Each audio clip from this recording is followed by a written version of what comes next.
Jalen Hurts. I've never seen a football team where if the star receiver doesn't get the ball, they win. Yeah. And if the star receiver has an awesome game, they lose. I can't figure it out. Right. I need to address this point directly. The discussion often pivots to other signal callers, but I want to center the conversation on the continual and frankly baffling lack of appropriate recognition for Jalen Hurts. A common reaction is to cite a singular underwhelming performance, like last Friday's, as conclusive evidence of his limitations, leading to questions about how any defense of his play is tenable. We must engage in a clear-eyed, reality-based evaluation here. It's impossible not to notice the substantial and sustained applause directed at quarterbacks such as Baker Mayfield and Sam Darnold, players I myself have commended, with Darnold especially worthy of significant acknowledgement for his recent resurgence.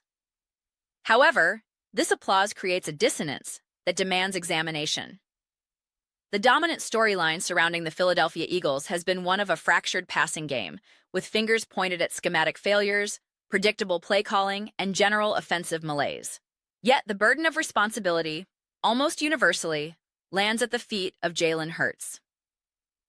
This occurs despite glaring contextual factors, an offensive line performing well below its established standard, and a play-calling regimen that has lacked creativity and failed to adapt.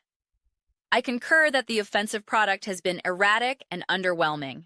A critical, often overlooked detail is that the Eagles have seldom found themselves in blowout situations where Hurts could artificially inflate his statistics with inconsequential, late-game garbage time production. In fact, his raw numbers are likely depressed because the team's philosophy, when functioning optimally, emphasizes a complementary, possession-oriented style that doesn't always translate to gaudy passing totals. Contrast this with the narratives flourishing elsewhere. We hear about Sam Darnold's revival and his synergy with Jackson Smith and Jigba. We hear Baker Mayfield discussed as a potential MVP dark horse carrying the Buccaneers on his shoulders. Let's move past narrative and interrogate the tangible evidence.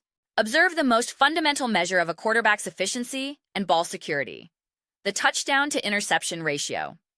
Jalen Hurts has authored 19 touchdown passes while surrendering only 2 interceptions.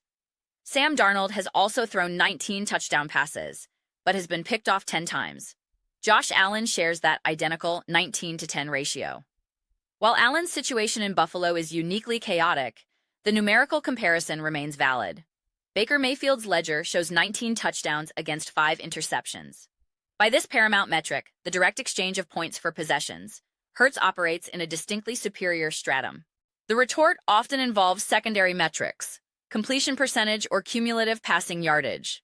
Here, Hurts again holds a decisive edge. He is completing passes at a rate exceeding 66%, with a robust 7.4 yards gained per attempt. Baker Mayfield's completion percentage sits at 62.8%. When we advance to the composite metric of passer rating, Hurts commands a rating of 103.9, while Mayfield's is 93.4. For those who argue for context like dropped passes, the adjusted completion percentage metric exists to account for receiver error. In this category, Hurts again leads with a 74.8% adjusted rate compared to Mayfield's 71.1%. At every turn in the traditional passing calculus, Hurts's output is either equivalent or superior. This analysis, however, remains incomplete without integrating the most dynamic element of Hurts's game: his proficiency as a runner. This is not a trivial bonus. It is a central defining component of his value and the Eagles' offensive identity. Hurts has contributed 8 rushing touchdowns and accumulated 329 rushing yards this season. Now, locate Baker Mayfield on this rushing leaderboard. He has accounted for a single rushing touchdown and 243 yards. The disparity is substantial.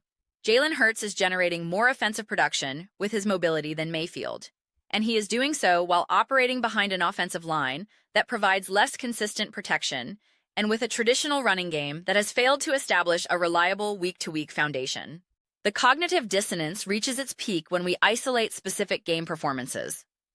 Baker Mayfield recently garnered significant praise and saw his stock rise following a victory over the Arizona Cardinals. His statistical output in that contest was as follows. He attempted fewer than 30 passes, a common threshold for meaningful evaluation, failed to reach 200 passing yards, completed 64.3% of his throws, recorded one touchdown pass, and posted a passer rating of 96.4. Now, engage in a simple thought experiment. Imagine the Philadelphia Eagles secured a victory in which Jalen Hurts produced that exact statistical line. The ensuing media and fan discourse would be incendiary. He would be lambasted for failing to carry the offense, for not making enough plays, for being a game manager. The stark difference in the applied standard is not just noticeable, it is fundamentally irrational. To gain the fullest perspective, we must consider total offensive production, the sum of a quarterback's impact through both air and ground. Jalen Hurts has been responsible for 27 total touchdowns, passing and rushing combined, and is approaching 3,000 total yards from scrimmage. This places him firmly among the league's most productive players, regardless of position. He is tied with Dak Prescott in total touchdowns and trails only a select handful of players. He has accounted for more total touchdowns than Patrick Mahomes, Jared Goff, Drake May, Daniel Jones, Justin Herbert, Bo Nix, and Trevor Lawrence. By this holistic measure, he is literally tied for third in the entire National Football League. His standing in other advanced metrics reinforces this elite tier. He ranks within the top 6 quarterbacks in passer rating. He is among the top 3 in average depth of target, a statistic proving he is not dinking and dunking, but aggressively pushing the ball down the field. Perhaps the most compelling data point emerges when examining risk management. Among the quarterbacks with the highest average depth of target, i.e. those who are most aggressive, Jalen Hurts has the fewest turnover-worthy plays by a significant margin. He is attempting difficult, downfield throws while simultaneously protecting the football better than any of his aggressive-style peers. He has forged an elite touchdown-to-interception ratio, maintains a top-tier passer rating, is an elite producer as a runner, and is accomplishing all of this within a demonstrably challenging ecosystem, behind an offensive line that has regressed, with a supporting run game that cannot be relied upon, and within an offensive structure whose play calling and schematic design have been widely and rightly criticized. Prominent analysts have described the Eagles' offensive operation as being in a supernatural funk or fundamentally broken. Yet, amid this dysfunction, Jalen Hurts continues to manufacture production at a high level. How does this logical paradox persist? Consider a recent prediction from a major analyst who forecast the Tampa Bay Buccaneers to represent the NFC in the Super Bowl this season.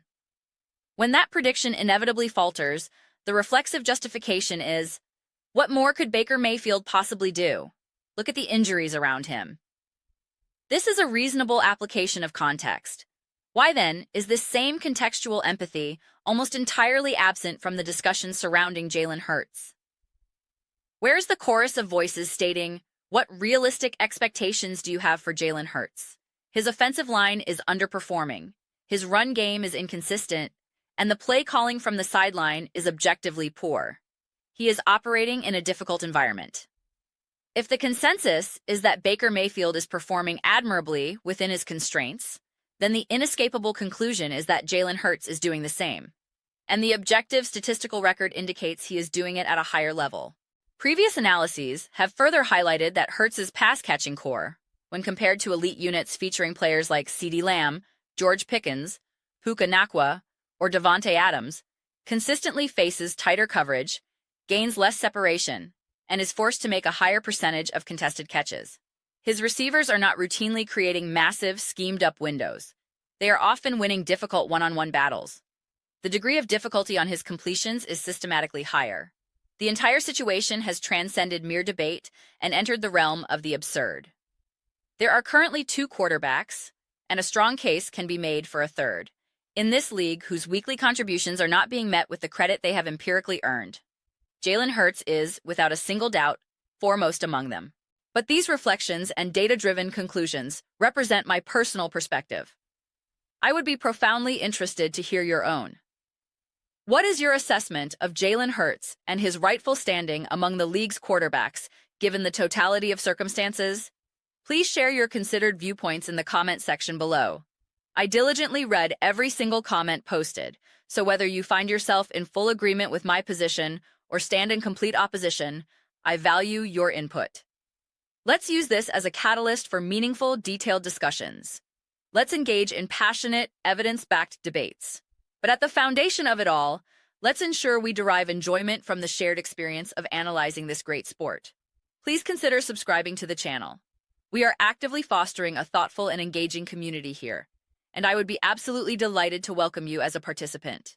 My ambition is to cultivate a space where we feel a genuine collective connection, something we are all authentically excited and proud to be a part of, and I believe we are making significant strides toward that objective. Please do not forget to give this video a thumbs up, as this action genuinely and materially supports the visibility of our content within the platform's algorithm. Thank you so very much for your time, your attention, and your engagement. I'll see you next time.